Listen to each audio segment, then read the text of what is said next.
అసలు ఎవరో మన కోసం వచ్చి ప్రొటెస్ట్ ఎందుకు చేయాలా? మీరు స్టార్ట్ చేయొచ్చు కదా! ఆ! బీజేపీ సపోర్ట్ చేసే వాళ్ళందరూ, ఇది ఫేక్ ప్రొటెస్ట్ అనే వాళ్ళందరూ మీరు స్టార్ట్ చేయొచ్చు కదా సపోర్ట్. మీరు ఒక మూవ్‌మెంట్ స్టార్ట్ చేయొచ్చు కదా! మనం జేయము. చేసే వాళ్ళ మీద ముద్రలేస్తాం. యాంటీ నేషనల్ అని, ఫేక్ ప్రొటెస్ట్‌లని. ఎవరెవరో చిన్న పిల్లోళ్ళు, ముసలోళ్ళు, మూగోళ్ళు, అమ్మాయిలు, చిన్న చిన్న పిల్లలు వచ్చి మాట్లాడుతా ఉన్నారు. ఒకతనైతే పాపం ఆస్ట్రేలియా నుంచి టికెట్ ఏసుకొని వచ్చి మాట్లాడుతా ఉన్నాడు. రూ. 1,00,000 పెట్టి టికెట్ ఏసుకొని వచ్చి. ఎవడన్నా ఫాల్స్ ప్రాపగండా నడిపేదానికి ఎక్కడి నుంచో వచ్చి స్టూడెంట్స్ కోసం ఎందుకు నిలబడతాడు? సోనం వాంగ్‌చుక్ గురించి సగం తెలిస్తే సగం తెలీదు. కనీసం గూగుల్ చేస్తేనే తెలుస్తది. ఆయన పాకిస్తానీ ఏజెంట్ అంటున్నారు కదా! పాకిస్తాన్‌కి ఎందుకు పోయినాడు అసలు? సోనం వాంగ్‌చుక్ వచ్చి ప్రొటెస్ట్ చేస్తే ఏమో Chinese agent, Pakistani agent, CIA agent అంటారు. అసలు సోనం వాంగ్‌చుక్ పాకిస్తాన్‌కి ఎందుకు పోయినాడు? తెలీదు మనకి. డాన్ అనే ఒక మీడియా కాన్ఫరెన్స్ కండక్ట్ చేస్తే దానికోసం వెళ్ళినాడు. ఎందుకు? క్లైమేట్ కంట్రోల్ ఎట్లా చేయాలి?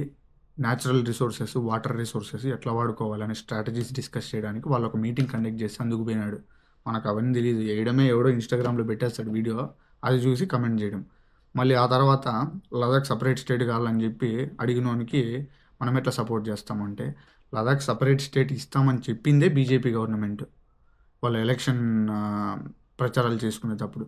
వాళ్ళు చెప్పినారు కాబట్టి అడిగినారు. అడిగినంత మాత్రాన ఇదేం మన దేశంలోకి కాకుండా పోదు. ఎందుకంటే ఎప్పుడైనా border petrol, border control, border security ఇదంతా సెంట్రల్ గవర్నమెంట్ చేతిలోనే ఉంటుంది. వాళ్ళకి స్టేట్ ఇచ్చినంత మాత్రాన వాళ్ళు అవేం కంట్రోల్ చేయలేరు. ఇదంతా సెంట్రల్ గవర్నమెంట్ చేతిలోనే ఉంటుంది. అది మనకు తెలీదు. మాట్లాడడమే. ఫండ్స్ వస్తున్నాయి, ఫారిన్ ఫండ్స్ అన్నీ చెప్పడమే. అకౌంట్లు తీయండి, బయటికి పెట్టండి, అన్ని అకౌంట్లు బ్లాక్ చేసేయండి, ట్రాన్సాక్షన్లు ఏమీ జరగనీయద్దండి. ఏం చేస్తుంది గవర్నమెంట్? మనకు ఉంది, టాస్క్ ఫోర్స్ ఉంది, స్పెషల్ ఫోర్సెస్ చాలా ఉన్నాయి, పోలీస్ డిపార్ట్మెంట్ ఉంది, ఈడీ ఉంది, సిఐడి ఉంది. మనకి ఈసీఈడి ఫుల్ ఫేవర్ కదా. వెళ్ళి మీరు ఇవన్నీ చెక్ చేసి జైల్లో వేయచ్చు కదా నిజంగానే ఎవిడెన్స్లు ఉంటే. అవన్నీ మన దగ్గర ఉండవు. ఎవడో వచ్చి ఏందో మాట్లాడతాడు, అయిపోతుంది. ఆమె ఎవరో వచ్చి సీజేపీ ప్రొటెస్ట్లో ఇంకు జల్లితే ఆమె పేరు బార్హా తెహ్రాన్. ఆమె లాస్ట్ టైం ఒక రేప్ కేసులో రేప్ చేసిన సపోర్ట్ చేసింది. అవి కనిపివు మనకి. సపోర్ట్ చేస్తా మాట్లాడింది. అది కాకుండా వాళ్ళ కొడుకు నీట్ ఎగ్జామ్ రాసినాడు, ఆ అబ్బాయి చనిపోయినాడు, వాళ్ళమ్మ అందుకు ప్రొటెస్ట్ చేసింది అని ఏంటంటే కథలు అల్లినారు. అది నిజం కాదని అందరికీ తెలుసు. వాళ్ళ అమ్మని బయట పెట్టమనండి, ఆ ఫోటో బయట పెట్టమనండి. వాళ్ళ కూతురు 10th class marks card, inter marks card బయట పెట్టమనండి. అవేం ఉండవు మన దగ్గర. ఎవడో ఏందో స్ప్రెడ్ చేస్తాడు, అది చెప్పేయడమే. మీరు చెప్పినట్టు నిజంగానే వీళ్ళందరూ ఫేక్ ప్రొటెస్ట్లు నడుపుతున్నారు యాంటీ నేషనలిస్టులు అనుకుంటే అంతమంది స్టూడెంట్స్ ఎందుకు వస్తారు? వేరే వేరే స్టేట్స్లో, వేరే వేరే ప్లేసెస్లో కూడా వేరే వేరే స్టేట్స్లో కూడా ప్రొటెస్టులు జరుగుతూ ఉన్నాయి కదా. వాళ్ళు ఇనిషియేటివ్ తీసుకొని మన తెలుగు స్టేట్స్లో తప్ప చెత్త అంటే చెత్త, మన తెలుగు స్టేట్స్లో అంత చెత్త అంతా ఈడే ఉంది. మనం ఎప్పుడూ కులాలు, మతాలు ఈ రెండే.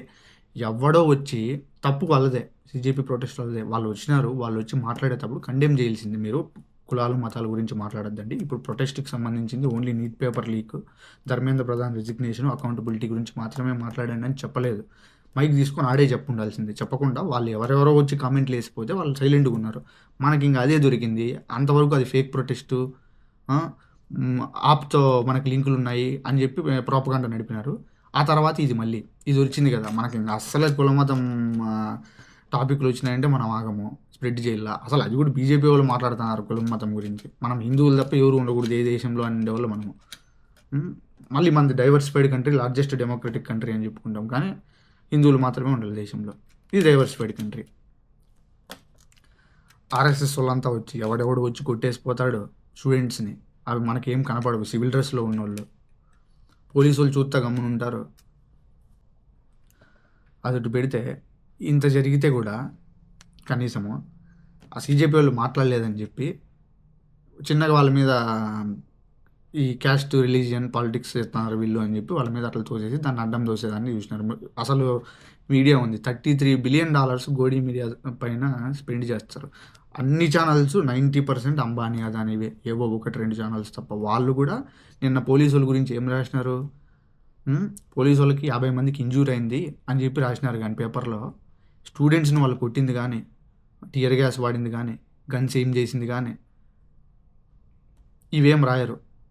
అమ్మాయిలతో మిస్బిహేవ్ చేసి ఎట్లా అంటే అట్లా, ఎక్కడంటే అక్కడ కొట్టేది కానీ, టచ్ చేసేది కానీ, కాళ్ళతో తన్నేది. ఒక పోలీస్ ఆయన అయితే ఎవరో ఫ్లాగ్ బీక్కొని కింద పడేసి ఫ్లాగ్ని కూడా తొక్కుతున్నాడు. అవి మన కళ్ళకు కనపడవు. వాళ్ళే రాళ్ళేస్తున్నారు, స్టూడెంట్స్ వేసినట్టు చూపిస్తారు. స్టూడెంట్స్ నిజంగానే వేస్తే నిన్న రాత్రే ఉన్న లారీ అక్కడి నుంచి ఎందుకు తీయలేదు మీరు? ఆడే ఎందుకు పెట్టినారు మీరు? అది మీరు తెప్పించింది కాకపోతే స్టూడెంట్స్ వేసింది చూపిస్తారు. వాడు మా ఫ్రెండ్ ఒక వీడియో పెడితే చూసినాను. వాడు ఎవడో హిట్ కొట్టినాడు కళ్ళల్లోకి. కొట్టినాడు కరెక్టే. వాడిని తీసుకొని పోయి డిటైన్ చేసి కోర్టులో ప్రొడ్యూస్ చేసి ఆ వీడియోలు చూపించి వానికి లీగల్గా శిక్ష పడేటట్టు చూడాల. మీరు రెస్పాన్సిబుల్ పొజిషన్లో ఉండి పిల్లోన్ని, అది కూడా సిటిజన్ పట్టుకొని కొడితే మీరు మీరు ఏంది ప్రొటెక్ట్ చేస్తున్నట్టు? మీరు పోలీసు వాళ్ళకి పని చేస్తున్నారా సిటిజన్స్ రైట్స్ని ప్రొటెక్ట్ చేయడానికి, సిటిజన్స్కి సేఫ్టీ ఇవ్వడానికి? లేకపోతే పార్టీ తొత్తులుగా పనిచేస్తున్నారా?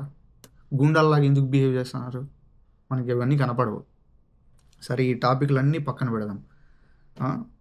మన గుళ్ళో జరిగిన స్కామ్ గురించి మనం మాట్లాడడం.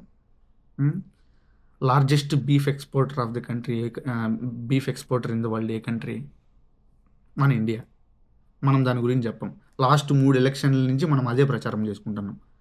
ఒక్కసారి మోడీకి ఛాన్స్ ఇవ్వండి, అందరినీ వెళ్ళగొడతాడని చెప్పి. ఇప్పటికీ మనమే లార్జెస్ట్ బీఫ్ ఎక్స్పోర్టర్. ఏ స్టేట్ నుంచి అవుతుంది చెప్పు అని చెప్పి పొద్దున్న నాతో కూడా అన్నాడు. ఏ స్టేట్స్ నుంచి అవుతా అంటే ఏముంది? ఏ స్టేట్ అయినా మన దేశంలోనే ఉంది కదా. అకౌంటబిలిటీ ఎవరు తీసుకోవాలా? నరేంద్ర మోడీ తీసుకోవాలా? అమిత్ షా ప్రచారం చేసుకున్నాడు కదా. మీరే తీసుకోవాలి. ఇవన్నీ మనకు గుళ్ళు కట్టడానికి డబ్బులు ఉంటాయి. అవసరమే, మనకు కల్చర్ అవసరమే. ఒకవేళ గుళ్ళు కట్టాలని అనుకుందాం, మరి అదే డబ్బులతో స్కూల్ కూడా కట్టచ్చు కదా. స్కూల్ కట్టడానికి మనకు డబ్బులు ఉండవు. మనకు ప్రచారం చేసుకోవడానికి నెలకి సంవత్సరం ఒక ఎలక్షన్కి 2500 కోట్లు అవుతాయి. దానికి డబ్బులు ఉంటాయి. ₹1 కోటి పెట్టి స్కూల్ కట్టడానికి డబ్బులు ఉండవు. టీచర్లకు జీతాలు ఇవ్వడానికి డబ్బులు ఉండవు. Press freedom index 157th place మంది. ఇట్లాంటివి జరుగుతుంటే కూడా మీడియా కవర్ చేయకపోతే ఎందుకు పడిపోదు 157th ప్లేస్కి? హెల్లా అనే ఆమె ఒక నార్వీజియన్ జర్నలిస్ట్ క్వశ్చన్ చేస్తే ఆమె నువ్వు చైనీస్ ఏజెంట్ అంటారు. మనం ఆన్సర్లు తీసుకోము. టెలిప్రాంప్టర్ లేని మనం నోరు తెరచలేము. ఒక ముక్క ఇంగ్లీష్ రాదు, చదువు రాదు, ఏలిముద్ర. ఏమనంటే పొద్దున్నే ప్రోగ్రాం పెడతాడు మన్ కీ బాత్ అని. దాంట్లో మామిడికాయల గురించి, బొరుగుల గురించి. ఏంది పంచాయతీ మనకు? ట్యాక్సులు కట్టేది మనము. ఇథనాల్ గురించి ఎవడు మాట్లాడు? E20 ఎంత పెద్ద స్కామ్ అది. వాళ్ళ కొడుకు కంపెనీ 2 సంవత్సరాల ముందే పెడతాడు. ఇథనాల్ గురించి డిస్కషన్ రాకముందే, ఇథనాల్ పెట్రోల్ వాడుకలేక రాకముందే వాళ్ళ కొడుకు కంపెనీ పెడతాడు.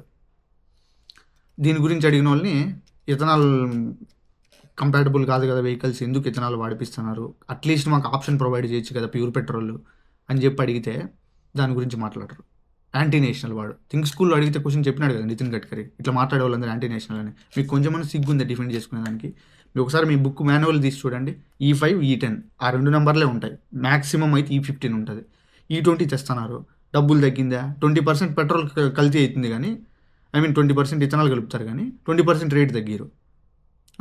E100కి, E85కి, E20కి వీటన్నిటికి మధ్యలో 15-20 రూపీస్ డిఫరెన్స్. ₹20 తగ్గడం ఏంది? నువ్వు అంత ఇతనలే కదా పోతాండేది.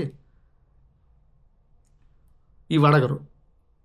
ఏడ రేటు తగ్గించేది కాకుండా మళ్ళీ ప్యూర్ పెట్రోల్ కొట్టాలంటే 160 నుంచి 175 రూపాయలు అవుతుంది. అంటే మామూలుగా ఉన్న పెట్రోల్ రేటు కంటే ఇప్పుడు మళ్ళీ 50% దగ్గర పెరిగినట్టు. వార్ స్టార్ట్ కాకముందు ఫిబ్రవరి 27వ తేదీన 28వ తేదీన $70 ఉన్న ఫ్యూయల్ రేటు 120కి పోయింది. 120కి పోయిన తర్వాత కూడా మనం అదే రేటు పెట్టినాము. చిన్నగా $10 పెంచేసినాం అనుకోండి, అది వేరే మ్యాటరు. బ్యారల్ రేట్ ఏమో $69కి పడిపోతుంది. అయినా కూడా మనం తగ్గాము. ప్రపంచంలో ఎవరికైనా ఆయిల్ అమ్మే కంపెనీలు, ఆయిల్ అమ్మే దేశాలు, రష్యా కానీ ఏ దేశమైనా కానీ బ్యారల్ రేటు అందరికీ ఒకటే రేటే అమ్ముతారు కదా. మీరు కొనేది ఒకటే రేటుకే కదా. మనం కానీ రేటు తగ్గాము. పాత ట్వీట్లు చూస్తే మోడీవే.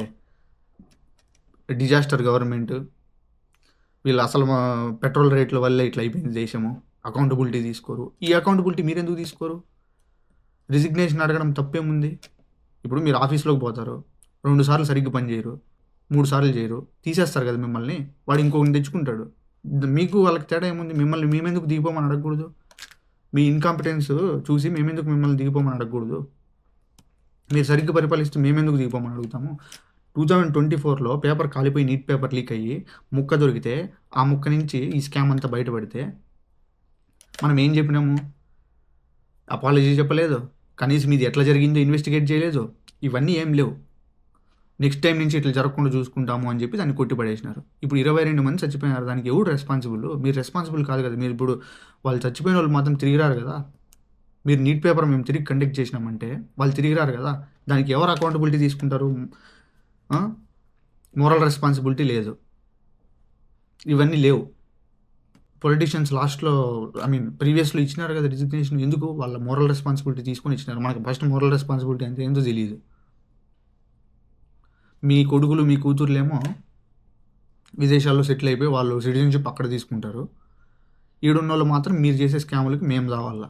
దీనికి తోడు మళ్ళీ 20వ తేదీ రావాల్సిన రిజల్ట్ 17వ తేదీని ఎందుకు రిలీజ్ చేసినారు?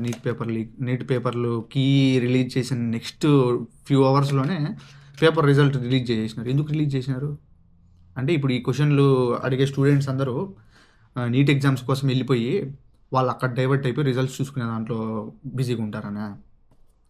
ఈ క్వశ్చన్లు ఏంటో మనకు కనిపివు. అదానికి ఒక పెద్ద ఫారెస్ట్ కట్టబెట్టేసినారు అండమాన్ నికోబార్ ఐలాండ్స్లో. అంతా కొట్టేసినాడు.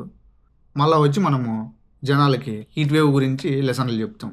మొన్నటికి మొన్న ఒక పూజారు, ఆయన హిందూ ధర్మ సపోర్టరు, ఆయన కూర్చొని టీవీ డిబేట్లో ఎందుకు నరేంద్ర మోడీ ఫోటో పెడతారు భగవద్గీత మీద, కృష్ణుని ఫోటో తీసేసి అడిగినందుకు దేవుని పేరు తేవద్దు అని చెప్పి బీజేపీకి సపోర్ట్ చేసేవాడు క్వశ్చన్ అడిగితే క్వశ్చన్కి సమాధానం చెప్పకుండా దేవుని పేరు ఎందుకు తెస్తున్నావు అని చెప్పి చెప్పు తీసుకొని కొట్టినాడు ఆయన మొహం మీద. ఎక్కడ పోయినారు హిందుత్వ సపోర్టర్లు, బీజేపీ సపోర్టర్లు? మీరందరూ ఎక్కడ పోయినారు? నా హిందూయిజం అని చెప్పి నరాలు కోసుకునే వాళ్ళు ఎక్కడ పోయినారు? ఇవన్నీ అసలు అవసరమే లేదు మనకి. ఎంతసేపు పక్కన వాళ్ళ మీద బురద జల్లుదామా, మనం చేసినటువంటి కప్పిపుచ్చుకుందాం.